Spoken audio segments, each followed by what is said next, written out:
નમસ્કાર વાલી મિત્રો, કેમ છો? મજામાં? આજના આ વિડીયોમાં આપણે એક ખૂબ જ મહત્વપૂર્ણ વિષય પર વાત કરવા જઈ રહ્યા છીએ અને એ છે આરટીઈ એડમિશન 2026-27. હવે ઘણા બધા વાલીઓના પ્રશ્ન આવે છે કે આરટીઈ નું ફોર્મ ભરતી વખતે સેલ્ફ ડિક્લેરેશન ફોર્મ એટલે શું? એ સેલ્ફ ડિક્લેરેશન ફોર્મ ક્યાંથી મળે અને એ સેલ્ફ ડિક્લેરેશન ફોર્મ કેવી રીતે ભરી શકાય? શું સેલ્ફ ડિક્લેરેશન ફોર્મ ન ભરેલું હોય અથવા તો ખોટું કે અધૂરું ભરેલું હોય તો આપણું એપ્લિકેશન ફોર્મ છે રદ થવાની શક્યતા છે? આ બધા જ પ્રશ્નોના જવાબ તમને આજે આ વિડીયોમાં મળવાના છે, તો અંત સુધી અમારી સાથે જોડાયેલા રહેજો. સૌપ્રથમ પ્રશ્ન એવો આવે કે આરટીઈ નું ફોર્મ ભરતી વખતે આ સેલ્ફ ડિક્લેરેશન ફોર્મ કોણ ભરી શકે? તો જે લોકો ઇન્કમ ટેક્સ રિટર્ન ભરતા નથી તેવા લોકો માટે આ સેલ્ફ ડિક્લેરેશન ફોર્મ ભરવાનું આવે.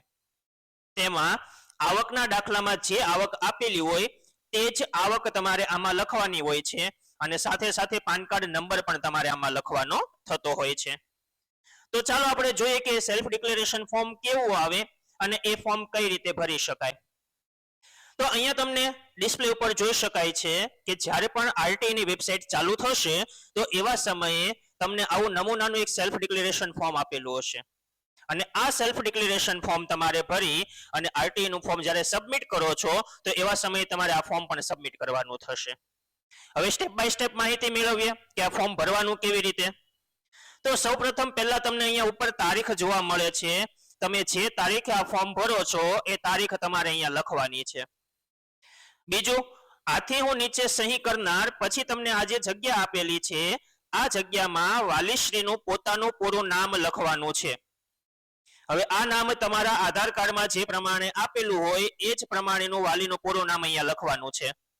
ત્યાર પછી એમની ઉંમર વર્ષ કેટલી છે એ વર્ષ અહીંયા લખવાના છે. રહેવાસી પછી અહીંયા તમે જે એડ્રેસ પ્રૂફ આપવાના છો એમાં જે એડ્રેસ લખેલું છે એ જ એડ્રેસ તમારે અહીંયા લખવાનું છે.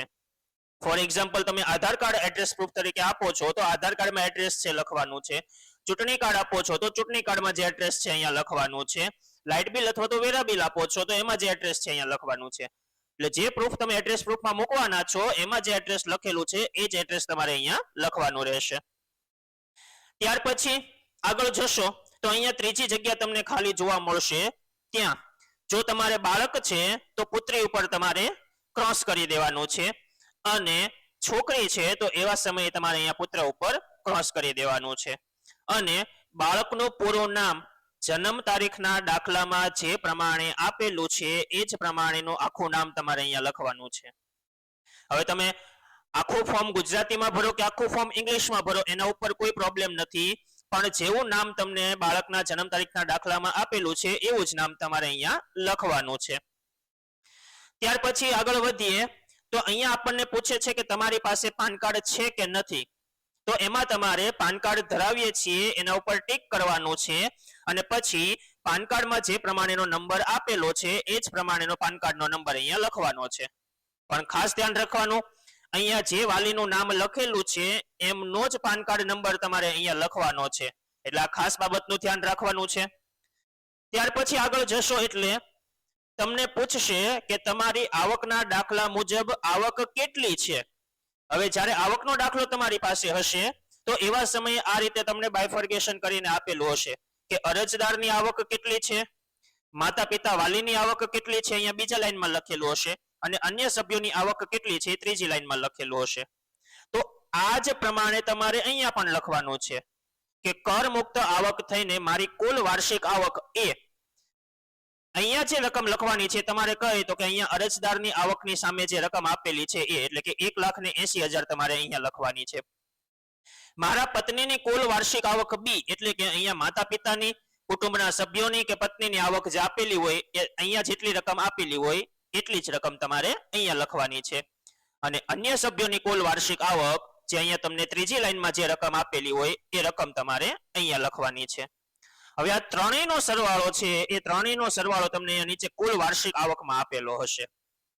અહીંયા મારે 1,80,000 અરજદારની આવક છે, માતા પિતાની અને કુટુંબના સભ્યોની આવકમાં 0,0 છે, એટલે ટોટલ મારી વાર્ષિક આવક થશે 1,80,000. તો અહીંયા મારે લખવાની થશે 1,80,000. જો તમારે અહીંયા કોઈ રકમ આપેલી હોય તો બધી જ રકમનો સરવાળો કરીને અહીંયા નીચે કુલ વાર્ષિક આવક આપેલી હોય એ વાર્ષિક આવક તમારે અહીંયા લખવાની છે. એટલે ખાસ ધ્યાન રાખજો, આવક લખતી વખતે આવકના દાખલામાં જે પ્રમાણે રકમ લખેલી છે એ જ પ્રમાણેની રકમ તમારે આ 4 જગ્યાએ લખવાની છે. બાકીની વિગતો આપેલી છે તમારે વાંચી લેવાની. નીચે પિતાનું નામ આપેલું છે, અહીંયા પિતાનું નામ લખવાનું છે અને અહીંયા એમની સહી કરવાની છે. અહીંયા માતાનું નામ લખવાનું છે અને અહીંયા માતાની સહી કરવાની છે. પણ અહીંયા પણ નામ લખતી વખતે ધ્યાન રાખવાનું કે માતા પિતાના આધાર કાર્ડમાં જેવું નામ આપેલું છે એવું જ નામ તમારે અહીંયા લખવાનું છે. હવે કોઈ સંજોગોમાં એવું થાય કે બાળક છે માતા પિતા સાથે નથી રહેતું, એમના દાદા દાદી સાથે રહે છે, કાકા કાકી સાથે રહે છે, ફઈ ફુવા સાથે રહે છે, મામા મામી સાથે રહે છે, તો એવા સમયે મમ્મી પપ્પા સિવાય કોઈ સાથે બાળક રહેતું હોય તો એવા સમયે એ વાલીનું નામ તમારે અહીંયા લખવાનું છે અને એમની સહી અહીંયા કરવાની છે. તો માતા પિતાનું નામ અને માતા પિતાની સહી તમારે અહીંયા કરવાની નથી. એટલે આ પણ એક બાબતનું ધ્યાન રાખવાનું. તો જ્યારે આખું ફોર્મ ભરાઈ જાય ત્યારે ફોર્મ આપણને કેવું દેખાતું હશે? તો આ પ્રમાણેનું ફોર્મ તમને દેખાતું હશે. અહીંયા તમે તારીખ લખેલી હશે, જે તારીખે તમે ફોર્મ ભરેલું હશે એ. અહીંયા વાલીનું નામ લખેલું હશે, અહીંયા વાલીની ઉંમર લખેલી હશે, અહીંયા એમનું એડ્રેસ લખેલું હશે કે જે એડ્રેસ પ્રૂફમાં એડ કરવાના છે એ. ત્યાર પછી અહીંયા બાળકનું નામ લખેલું હશે, પાન કાર્ડ ધરાવીએ છીએ એમાં ટીક કરેલું હશે, અહીંયા પાન કાર્ડ નંબર લખેલો હશે.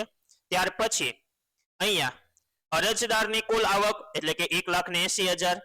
ત્યાર પછી બીજામાં માતા પિતા અથવા તો પત્નીની કુલ આવક, તો મારી પાસે અહીંયા 0 છે એટલે મેં અહીંયા 0 લખેલું છે. અન્ય સભ્યની કુલ આવક તો એ પણ અહીંયા 0 આપેલી છે એટલે મેં અહીંયા 0 લખેલી છે. અને કુલ વાર્ષિક આવક ત્રણેયની સાથે મળીને કેટલી થાય છે તો કે 1,80,000. એ 1,80,000 અહીંયા દર્શાવેલી છે. ત્યાર પછી નીચે પિતાનું નામ, માતાનું નામ અને પિતાની અને માતાની સહી કરી અને આ જે આખું ફોર્મ છે આ ફોર્મ તમારે સબમિટ કરવાનું છે. એટલે ખાસ ધ્યાન રાખજો આ ફોર્મની અંદર કોઈ જગ્યાએ છેકછાક ન થાય, ભૂલ ન થાય. જો ભૂલ થયેલું હશે કે છેકછાક થયેલું ફોર્મ તમે અપલોડ કરશો તો એવા સમયે તમારું જે આરટીઈ નું ફોર્મ છે એ રદ થવાની શક્યતા રહેલી છે. એટલે ખાસ બાબતને ધ્યાને રાખી અને જે વિગતો આપેલી છે એ સાચી અને ચોકસાઈપૂર્વક તમારે આ વિગતો ભરવાની છે. તમે આખો વિડીયો જોયો એ બદલ આપનો ખૂબ ખૂબ આભાર. આ બાબતે તમને કોઈ પણ પ્રશ્ન હોય તો નીચે કમેન્ટ બોક્સમાં તમારા પ્રશ્નો જણાવી શકો છો, અથવા તો નીચે ડિસ્ક્રિપ્શનની અંદર પણ તમને એક વોટ્સએપ હેલ્પલાઇન નંબર આપેલો છે, એ વોટ્સએપ હેલ્પલાઇન નંબર ઉપર પણ તમે સંપર્ક કરી શકો છો. યોગ્ય સમયે તમને યોગ્ય જવાબ મળશે. આવી જ બીજી શૈક્ષણિક અપડેટ્સ અને માહિતી મેળવવા માટે એજ્યુકેશનલ કાર્ટ ચેનલને સબસ્ક્રાઇબ કરો અને અમારી સાથે જોડાયેલા રહો.